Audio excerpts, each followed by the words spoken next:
Hi, I'm Tracy from Cambridge Camp Fans. I'm just going to do a quick demonstration of how to connect your Driveaway awning to either your Fiamma awning or a reimo awning rail. So, you need a Driveaway kit. A Driveaway kit will comprise of 3 or 4 of these metre-long plastic figure of 8s. Now this is a universal Driveaway, so it has 6mm on one side, and on the other side it's got a 6mm and a 4mm bead.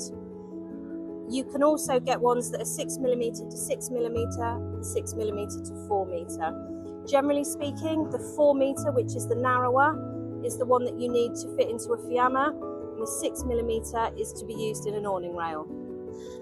So on the table here, I've got an example of the K-door strip on the back of your Driveaway awning. So for Van Gogh models, this is 6mm. Some manufacturers will have a 6 and a 4mm. So what you're going to do is you're going to place your Driveaway kit, the K-door strip, into the channel.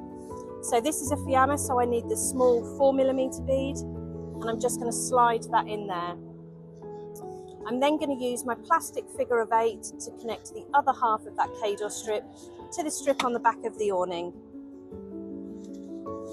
And nice and simple, that just slides on. You've then got a join from your vehicle, your awning rail, your Fiamma, whichever you're using, all the way through to your awning.